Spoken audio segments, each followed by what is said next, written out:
I understand your concerns. You married for financial stability, so please refrain from making baseless comments. It's quite apparent, isn't it? You, a single mother struggling with limited means, chose to stay even after your husband's passing. Frankly, it's quite bothersome. I'm Mia, 35 years old, and I constantly find myself subjected to such veiled remarks from Emma. My father passed away when I was very young, and I was raised in a single-parent household. Thankfully, my mother continued working even after her marriage, so we weren't exactly destitute. Nonetheless, we were far from wealthy, yet my mother always maintained a cheerful disposition and worked tirelessly for my well-being.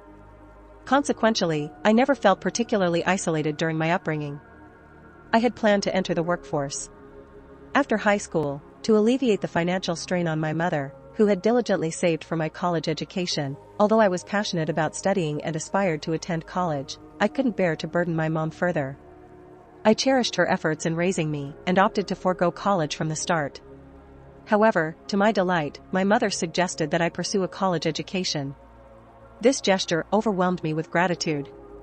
In my third year of high school, my mom, who was still very active at the age of 43, encouraged me to follow my dreams, assuring me that her health and age were on her side. I took up a part-time job to contribute to my tuition expenses, enabling me to graduate from college without accruing student loans. After completing my education, I joined a prominent trading company, dedicating myself to hard work with the aim of making life more comfortable for my mother. Within 5 years of joining the company, I earned a promotion to an administrative assistant position, accompanied by a salary increase. I used my earnings to treat my mom to trips and fulfill her long-standing wish for a massage chair. 2 years into my role as an administrative assistant, my dedication was recognized, and I was appointed as an executive assistant. It was during this time that I developed a close relationship with Ethan, the president's son, which eventually blossomed into a romantic connection and culminated in marriage. As I expressed my deep gratitude to my mom for her unwavering support, tears welled up in her eyes. She was genuinely thrilled for me, and it was a period of immense happiness in our lives. Regrettably, this joy was short-lived. Just 2 years into our marriage, my husband suddenly passed away. He collapsed at work clutching his chest, and despite being rushed to the hospital, he had already stopped breathing. By the time I arrived that morning, I had tearfully bid him farewell as he left for work, never fathoming the harsh reality that would soon unfold. The shock was so overwhelming that, for a while, I could barely find the words to express my grief. It was inconceivable that both my mother and I would lose our husbands, and I couldn't help but empathize with Benjamin, the president, who had also lost his only son. He appeared utterly desolate, much like myself. Continuing my work as an executive assistant, I spent significant time with the president, witnessing firsthand the depth of his sorrow. If you want to hear more, then please subscribe and like this video. Thank you. Amidst all this grief, one person seemed strangely untouched by it all, Emma. She lived with us after my marriage, and I quickly discerned her true attitude. The reality was that Emma had no blood relation to my late husband. Benjamin's real mother had passed away when he was just 3 years old, recognizing the challenges of a single father raising a child.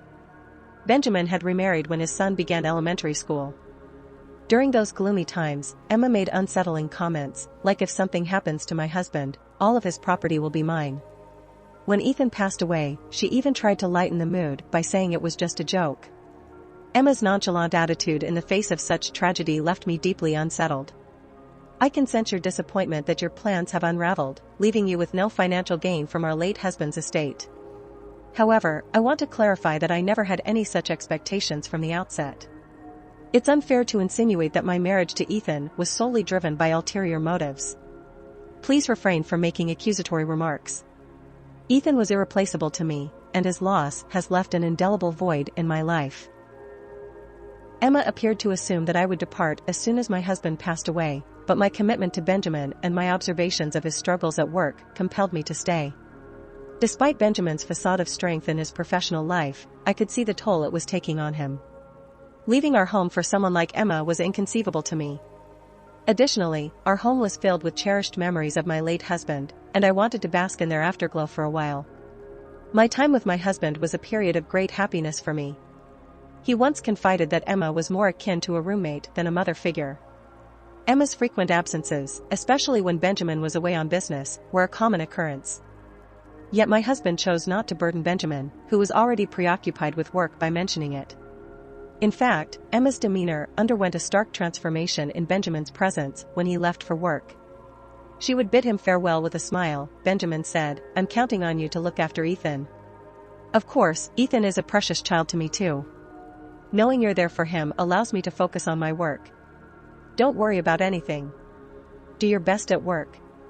Benjamin would thank her, bid her a good day, and head off. However, as soon as the door closed behind him, Emma's smile would vanish, and her true self would emerge. "Ah, finally, he's gone. Where should I go today?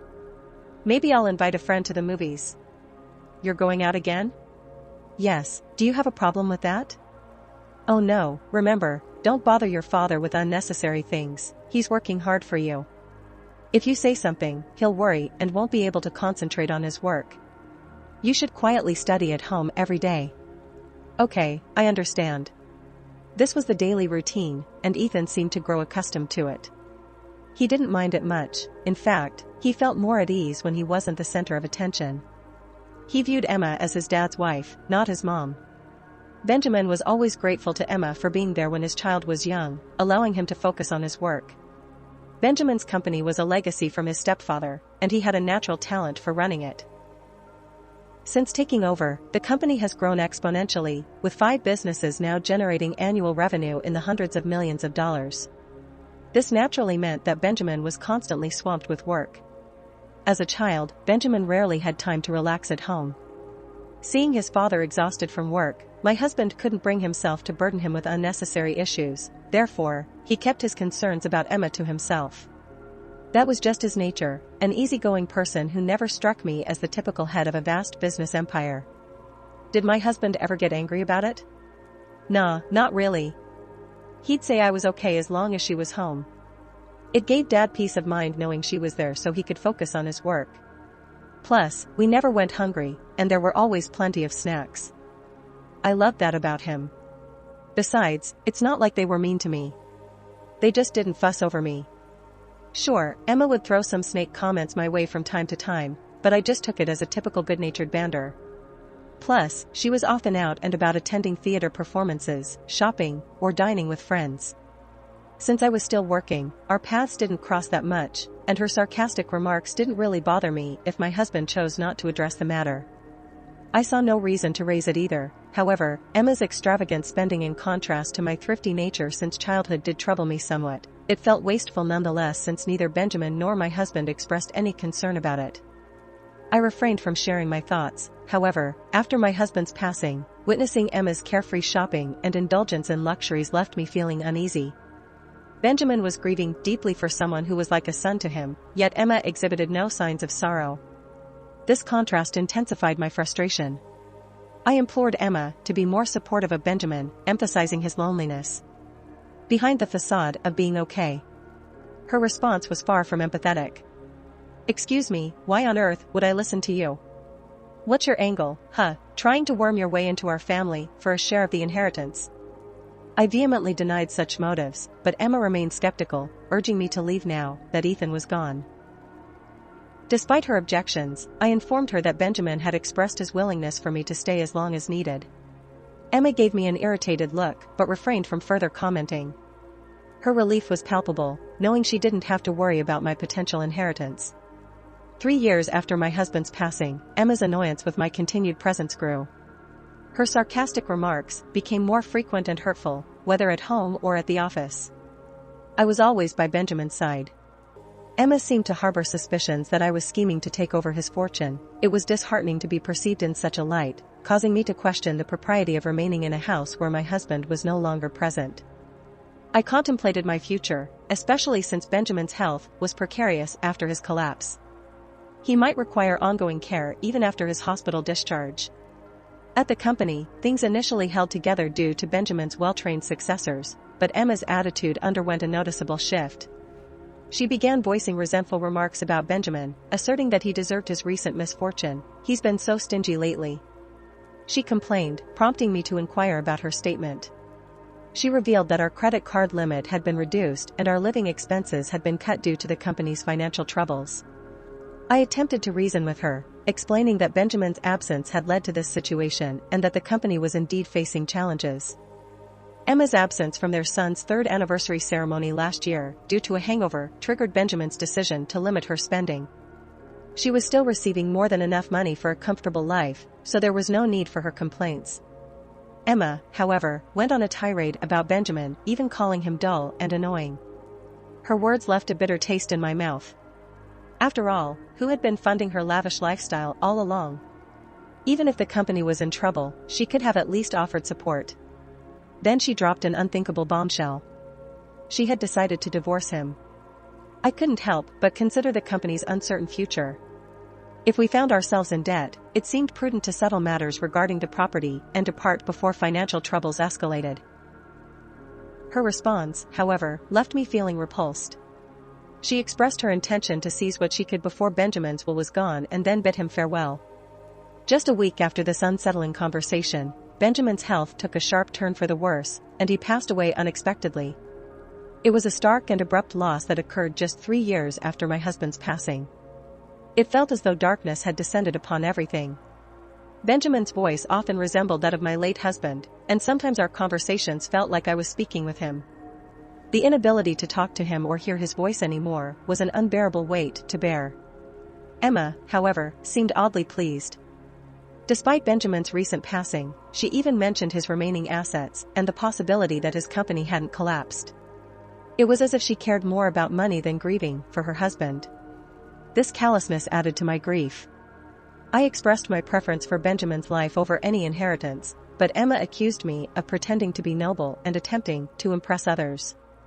She emphasized that there was no inheritance to give, implying that she was solely focused on financial matters. It was heartbreaking to witness her utter lack of compassion. I chose not to invite her to the funeral, understanding that Emma's callousness and obsession with money had no place on such a somber occasion. Emma persisted in trying to reach out to me, but I ignored her calls.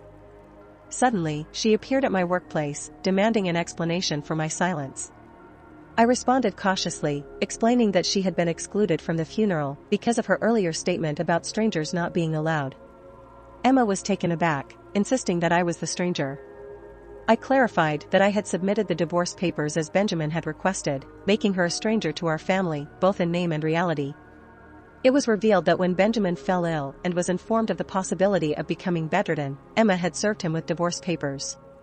She believed that Benjamin's hospitalization had rendered the divorce papers irrelevant, but I had submitted them as instructed, thus Emma was indeed a stranger to us. Benjamin had now shared his concerns with me. Acknowledging the company's precarious situation and the potential for debt, he had suggested a more modest life for just the two of them. Emma's response had been dismissive, indicating her preference to part ways before shouldering any financial burdens. After knowing this, Emma couldn't utter a single word. I was finally happy to see her in despair, who had always been haughty. With smirk on my face, I bid farewell to her.